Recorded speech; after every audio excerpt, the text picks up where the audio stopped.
Alors, me voilà de retour jeudi 1er décembre pour ma chronique hebdomadaire. Hier, on a vraiment su où se logeait le gouvernement par rapport à la carte électorale et notamment pour sauver les comtés en région, donc Kamouraska-Témiscouata.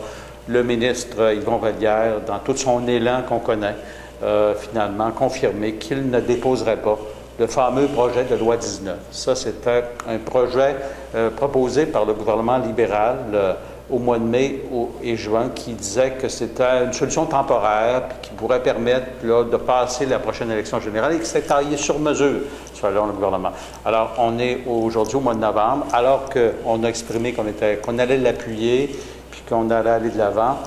Finalement, plus le temps passe, puis hier, on a su que la vraie chose, c'est que le gouvernement n'a jamais eu l'intention de déposer son projet de loi, puis qui plus est, c'est qu'il nous fait porter l'odieux. Alors, de la pure partisanerie, Jean Charest a de nouveau renié sa promesse. Sa promesse, l'an passé, lors de la campagne électorale dans Kamouraska-Témiscouata, il avait dit « Nous allons sauver le comté. Le Parti libéral, on va tout faire pour sauver le comté. » Alors, il a ce qu'il faut, le projet de loi 19, mais la réalité, c'est qu'au sein du caucus libéral, il y a de la dissension, il y a des députés, notamment de la région de Montréal, on le sait très bien, qui ne veulent pas de ce projet de loi-là.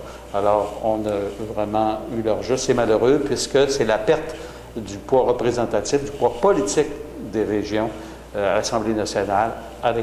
Par exemple, au Bas-Saint-Laurent, bien, on va passer de 5 députés à 3 députés pour cette région-là. Alors, imaginez le reste, éventuellement, dans l'avenir pour les régions. Il faudra revenir à cette loi électorale pour trouver une solution.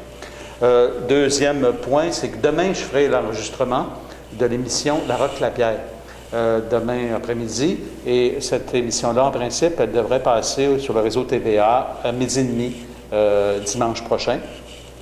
Et ça sera sur la thématique des animaux de compagnie, les usines à chiots, tout le problème aussi des sanctions très faibles. Puis j'ai soulevé la question il y a 2 semaines, je pense, au Salon Bleu. Et c'est ce qui fait que M. Lapierre m'a contacté et que j'ai accepté d'aller à cette émission du réseau national.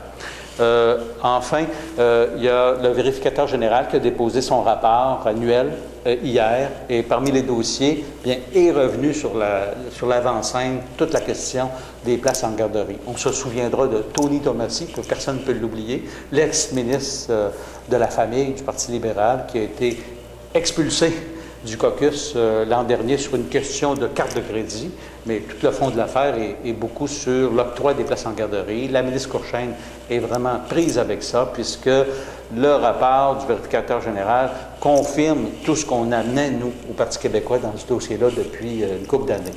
Alors vraiment, vous pourrez prendre le temps de regarder et d'apprécier vraiment, au fond, toute l'utilisation, au fond, du pouvoir du gouvernement pour renflouer sa caisse électorale, puis protéger les petits amis. Alors, bonne semaine et à bientôt.